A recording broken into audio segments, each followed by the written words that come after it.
South Korea's president is pushing to replace the 1953 armistice with a formal peace treaty, a step that could reshape security arrangements across East Asia. This is Omni View, episode 144.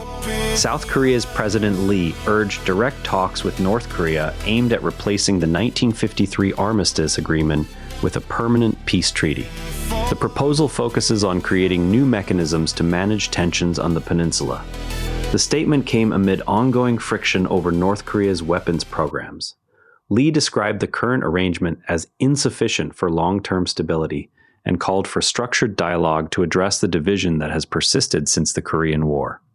Reuters reported the remarks as an effort to move beyond the temporary ceasefire that has held since the Korean War.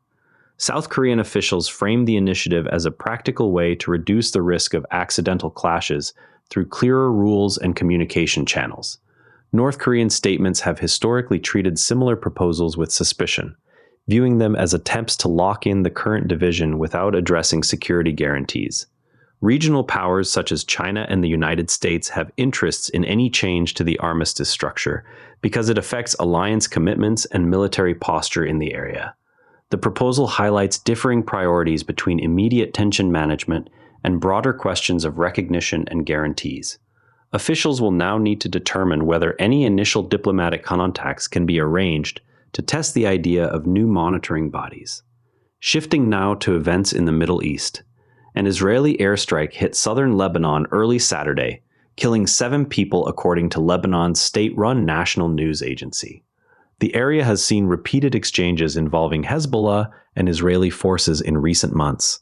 No immediate claim of responsibility or further details on targets were released in the initial reports. The strike occurred in a region where cross-border activity has continued for an extended period. The Associated Press account centers on the casualty figures and the location near the border. Lebanese authorities describe the strike as part of a pattern of cross-border incidents that have displaced residents and strained local services.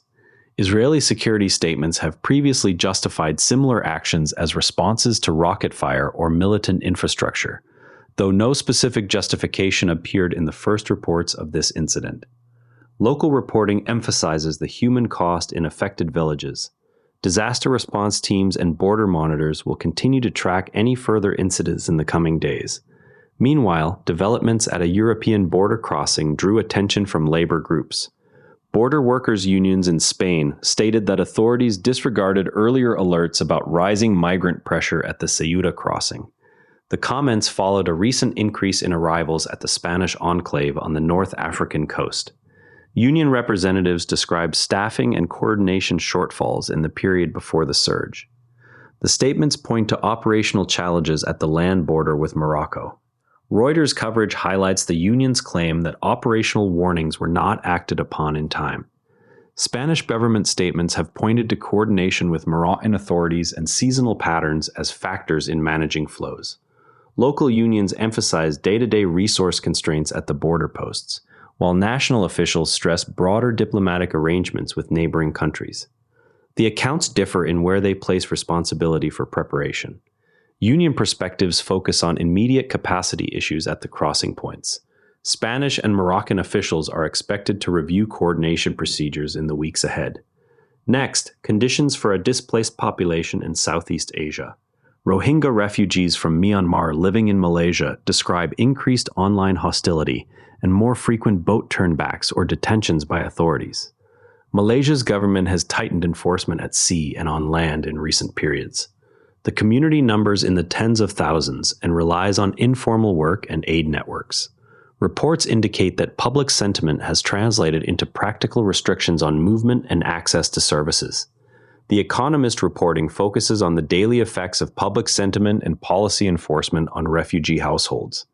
Malaysian officials have cited resource limits and public order concerns when explaining boat interceptions.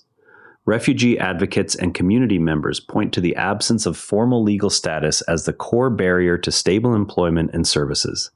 These views reflect different priorities between national capacity arguments and the practical needs of a stateless population. The situation involves both domestic policy choices and regional displacement patterns. Aid organizations will track whether enforcement measures produce measurable changes in access to services over the next quarter.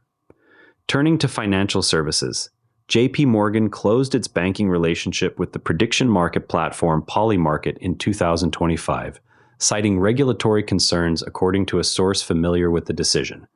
The move came as U.S. authorities examined the platform's operations. Polymarket allows users to trade on event outcomes using cryptocurrency. The decision reflects banks' responses to evolving oversight of digital asset services. Reuters reporting notes the bank's focus on compliance risks tied to the platform's structure.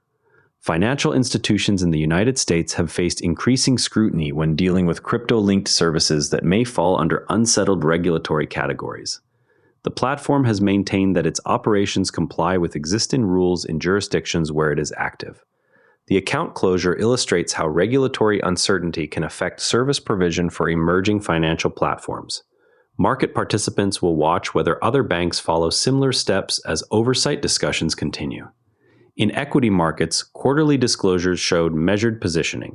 Quarterly 13F filings reveal that large institutional investors reduced or held steady positions in several leading technology companies during the most recent period. The disclosures cover holdings by funds managing at least $100 million. The pattern suggests a more selective approach to high-valuation tech names. The filings provide a quarterly snapshot of professional investor positioning in U.S. equities.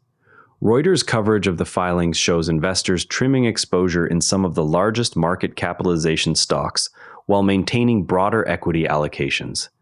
Fund managers have cited valuation levels and interest rate uncertainty as factors in portfolio adjustments. The filings provide a snapshot of professional investor positioning rather than a uniform retreat from the sector. The data covers mandatory disclosures from major asset managers and offers insight into allocation shifts. Analysts will examine the next round of filings for signs of renewed interest or continued restraint. Now, some progress worth knowing about. A magnitude 7.7 earthquake occurred off the coast of Indonesia, according to the U.S. Geological Survey. Early reports indicated shaking felt in coastal areas, but no immediate widespread damage assessments. Tsunami warnings were evaluated following standard procedures. The event registered as one of the stronger seismic incidents in the region in recent times. Local and national disaster agencies will complete damage surveys and issue updates on any required evacuations or aid measures. Now, to really understand this story, there's something most coverage leaves out. Most coverage treats the 1953 Korean armistice as simply an old ceasefire that has lasted a long time. In practice, an armistice is a military agreement that halts fighting without resolving the underlying political questions of sovereignty or borders. It leaves each side's forces in place and requires ongoing monitoring by a neutral commission, which in Korea's case has been the Military Armistice Commission. A peace treaty, by contrast, would be a political document signed by governments that formally ends the state of war and sets new diplomatic and security terms. Because the armistice still governs the demilitarized zone and the rules for incidents, any change to it directly affects how quickly troops on either side can respond to movements or tests. Knowing this distinction shows why South Korea's proposal is not merely symbolic. It would replace a military pause with a political settlement that could alter alliance obligations and verification procedures. When reports mention replacing the armistice, check whether the coverage explains which specific monitoring bodies or force limits would be renegotiated. Historical examples from other conflicts show that shifting from armistice to treaty often involves extended negotiations over troop withdrawals and recognition issues. The last comparable transition in a divided peninsula context occurred decades ago and required multiple rounds of bilateral and multilateral discussions. Readers can track whether future statements specify changes to the existing commission structure or introduce new verification mechanisms. If you want to go deeper on the proposed talks, compare how Reuters and regional Korean outlets frame the proposed talks. Tomorrow, watch for initial damage assessments from Indonesian authorities after the offshore earthquake. That wraps up today's Omni View. Remember, the best informed people read more than one perspective, and the calmest ones know that most days, somewhere, something is quietly getting better. For full source links, check out today's written briefing on the Omni View Summaries page. Share this with someone who values fair coverage. See you tomorrow. And if you'd rather watch than listen, find us on YouTube at NARA Network. Links in the show notes. And before you go, this show is part of the NARA Network, a family of daily podcasts on tech, science, and markets. Each one a short, sharp briefing you can finish on the commute. If today earned its place in your feed, here's your next listen. SpaceX Daily, the daily companion for following SpaceX as a public company, from Starship to the stock ticker. Find every show free at naranetwork.com. And on the website, every episode's visuals live in our free image gallery at naranetwork.com gallery, royalty-free under Creative Commons, download with attribution. This episode used AI voice synthesis of my voice. Editorial selection and analysis are my own.